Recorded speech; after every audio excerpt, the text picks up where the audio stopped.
Bismillahirrahmanirrahim. Assalamualaikum warahmatullahi wabarakatuh.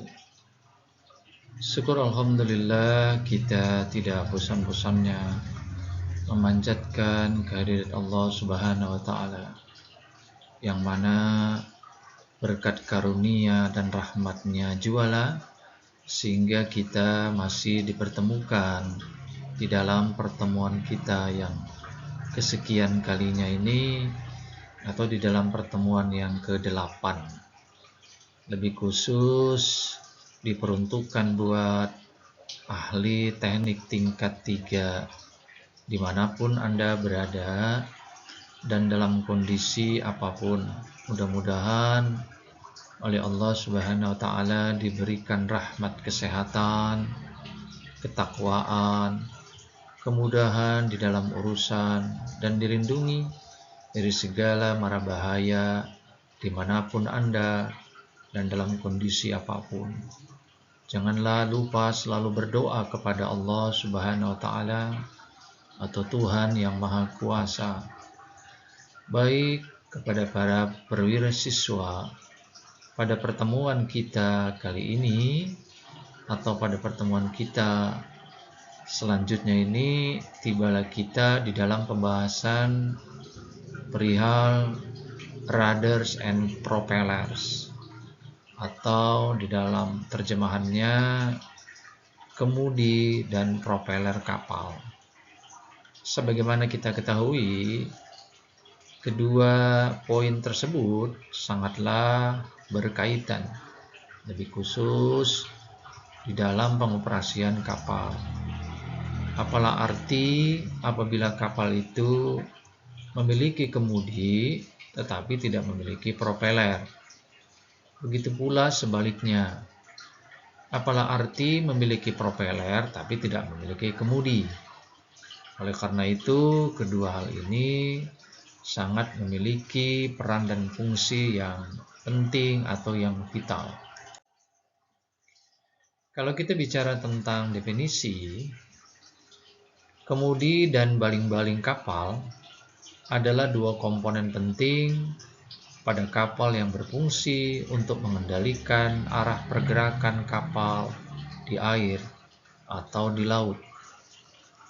Meskipun keduanya memiliki tujuan yang sama, yaitu mengendalikan kapal, mereka memiliki perbedaan dalam cara kerja dan penggunaannya.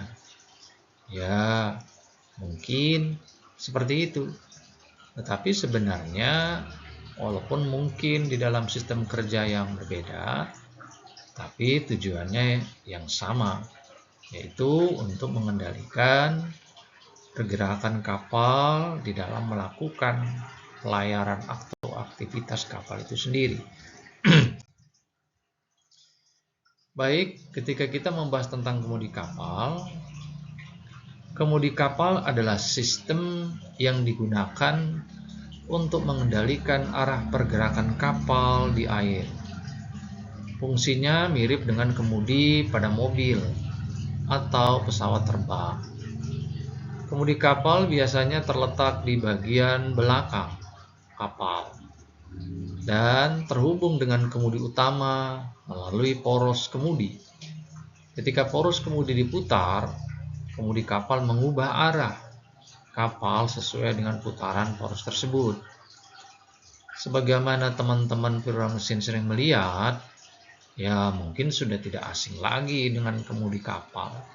Dia terletak di anjungan, walaupun sebenarnya dia juga dihubungkan sampai ke bagian belakang. Karena biar bagaimana dia memang juga bererat kaitan dan berhubungan satu sama lain. Tentu berbagai macam tipe kemudi yang bisa kita lihat selama ini atau yang kita alami. Tapi intinya kita harus lebih mengacu kepada fungsinya saja. Contoh penggunaan kemudi kapal adalah saat kapal akan berbelok atau mengubah arah. Ketika kemudi kapal diputar ke arah kanan, poros kemudi juga berputar ke arah kanan, sehingga mengakibatkan belokan kapal ke kanan. Begitu juga sebaliknya, Ketika kemudi kapal diputar ke arah kiri, kapal akan berbelok ke kiri pula. Nah, jadi tergantung kemudi itu nanti akan digerakkan kemana. Atau ada istilah cikar kanan, cikar kiri, kemudi kanan, kemudi kiri. Yang mungkin teman-teman mesin sering mendengarkan. Karena kadang-kadang di dalam terlibat secara langsung maupun tidak langsung, biasanya para perawat mesin juga sudah familiar dengan penyampaian-penyampaian seperti yang tadi saya sampaikan. Baling-baling kapal atau yang kita sebut propeller. Pada gambar ini kita melihat secara ilustrasi salah satu. Sebenarnya banyak baling-baling itu bentuknya. Baling-baling kapal adalah komponen yang digunakan untuk menghasilkan daya dorong pada kapal. Baling-baling kapal berbentuk seperti kipas besar yang terletak di bawah air, biasanya di bagian belakang kapal.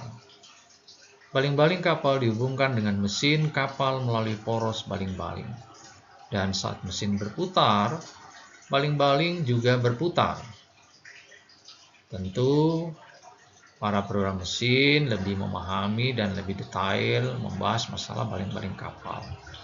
Mungkin ada pelajaran khusus yang berhubungan dengan power daripada propeller kapal yang biasa kita kenal. Contoh penggunaan baling-baling kapal adalah saat kapal bergerak maju atau mundur. Ketika mesin kapal dihidupkan dan baling-baling berputar, baling-baling tersebut atau propeller tersebut akan menciptakan daya dorong yang mendorong kapal ke depan atau ke belakang. Tergantung pada arah putaran baling-baling atau propeller kapal itu sendiri. Daya dorong ini memungkinkan kapal untuk bergerak melalui air. Dalam kondisi kemudi kapal dan baling-baling kapal memungkinkan pengendalian penuh terhadap arah pergerakan kapal itu sendiri. Dengan mengatur putaran kemudi kapal, kapten kapal dapat mengubah arah kapal. Sedangkan dengan mengatur putaran baling-baling kapal atau propeller kapal, kapten kapal dapat mengendalikan kecepatan dan arah maju mundur kapal itu sendiri.